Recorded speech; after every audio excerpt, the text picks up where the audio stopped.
Ils sont fermés depuis le 27 mars dernier. Les commerces dits non essentiels ont dû de nouveau baisser le rideau avec l'annonce du troisième confinement. Depuis plus d'un an, ils vivent au rythme, vous le savez, des décisions de l'exécutif. Alors certains tentent de survivre comme ils peuvent en se tournant notamment vers la vente en ligne. C'est le cas de cette boutique de prêt-à-porter à Genasse, Clémence Delarbre. Préparer des colis, c'est le nouveau métier de Marie-Laure Davier. En avril dernier, en plein premier confinement, elle décide de réagir très vite et de se lancer dans la vente en ligne.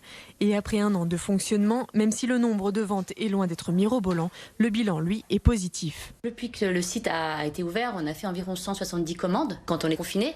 Si j'avais pas fait le site, j'aurais fait 0 en chiffre. Grâce au site, on survit. Avec la vente en ligne, la commerçante a même réussi à diversifier sa clientèle. Les trois premiers articles partent juste à côté de Genasse, à Chassieux, et l'autre robe en fait part à côté de Rouen.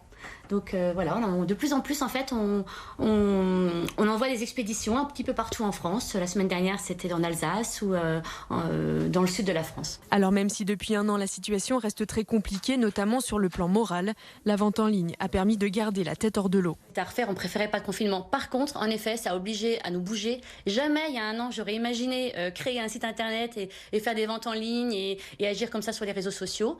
Et ça a vraiment été fait par obligation. Et puis aujourd'hui, c'est un nouveau métier, une nouvelle façon de vendre et écoutez, c'est bien. Grâce aux aides de l'État, Marie-Laure a pu faire appel à une alternante en marketing digital pour gérer son site internet.